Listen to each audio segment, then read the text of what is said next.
नमस्कार प्रिय दर्शक बंधु। आज कप्तिपदारे जड़े साधु को माड़ होता घटना नहीं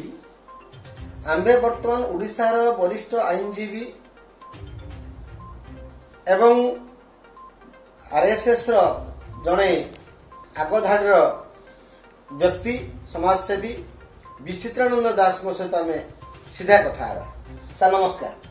सर आप परिचय दें। विचित्रानंद दास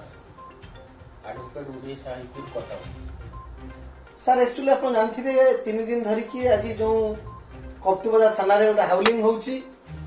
जे जड़े हिंदू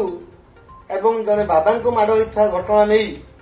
बर्तमान सुधा विहित कार्यक्रम किसी है ना ये कौन मंतव्य देवे? घटना कौन घटी आम तो जान जदि बा शुणा को पाऊचु तो आपण मानकर प्रथम कर्तव्य हो लोकाल जो थाना अच्छी से थाना रे जाइए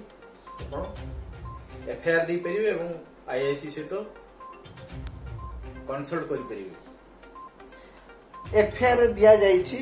आईआईसी सहित बहुमत रे मध्य समस्त साक्षर कथबार्ता होइजंती किंतु जदि आईआईसी केस कला परे आसामी को अरेस्ट न करंती ताले या कौन विहित कार्यक्रम अच्छी आपन सेटा कोन दर्शक आपण माने जदि आईआईसी केस रजिस्टर करछंती ताहले तांको सुযোগ दिया जाऊ से निश्चित भाव में इन्वेस्टिगेशन करी एक्यूज को अरेस्ट करिवे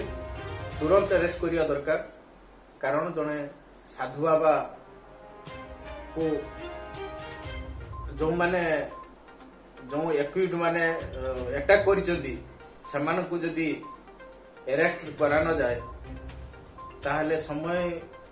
अनुजाई मध्य सेठी अन्य अन्य प्रकार गंडगोल तैयारी हो जाए पारे तेणु से दृष्टि तुरंत थानार आईआईसी ताको अरेस्ट करने दरकार जदि थाना किसी या ऊपर पदक्षेप न नौची ताहले आपण एसपी एवं आईजी पाखे जाइकी देखा करि परिबे एवं समस्त घटना सेठी उपस्थापन करिवे।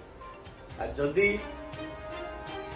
जहाँ जना पड़ुची जो भाई भाव में घटना घटी एटा गोटे राज्य सरकार को बदनाम करने किसी